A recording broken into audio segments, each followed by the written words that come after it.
I am a sober alcoholic / drug addict. How can I find my way back to belief in a higher power after 10 years in the empty void of atheism? I'm falling apart.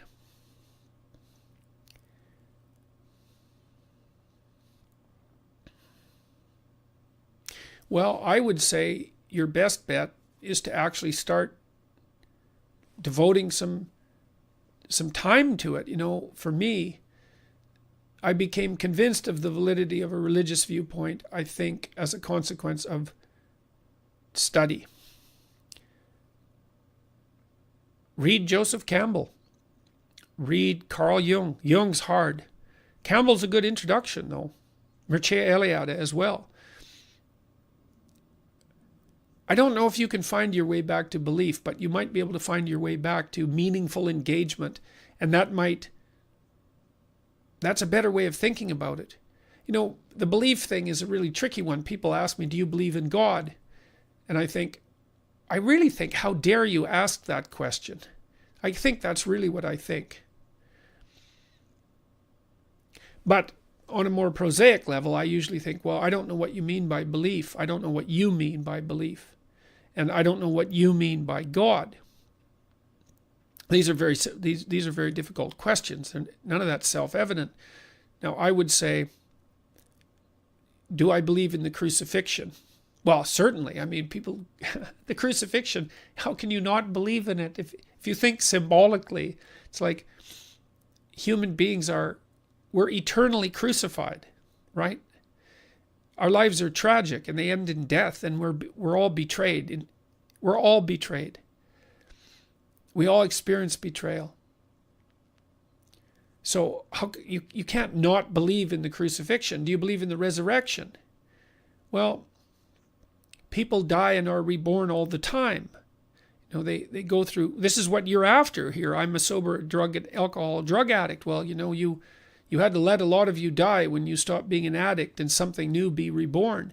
It's like, well, what's the ultimate significance of that? And how is it tied to the notion of bodily resurrection? Well, I don't know what the ultimate significance is, but it does seem to be the pathway through life.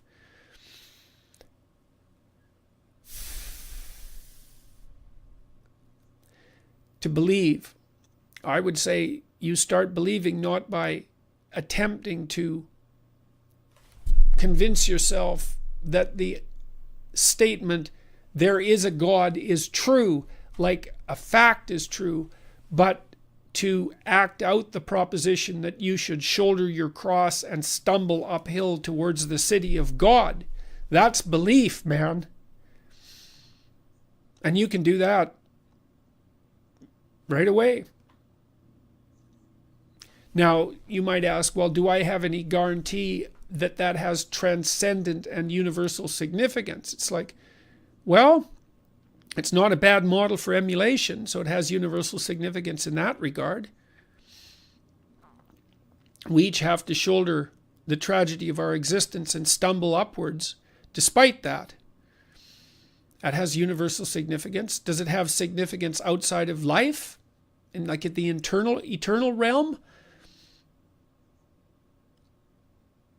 It wouldn't surprise me if it did. I suppose it depends on what you mean by the eternal realm. It seems to have significance in the eternal realm of consciousness. It seems to have significance in the eternal realm of unconscious fantasy, implicit fantasy, and mythology.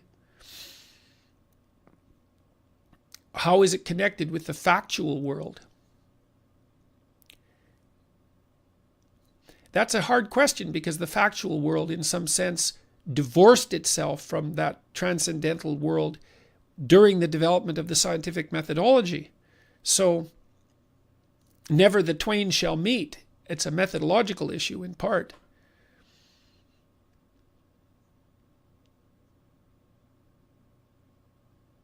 I think you probably have to draw on the same forces that enabled you to sober up and abandon your drug addiction.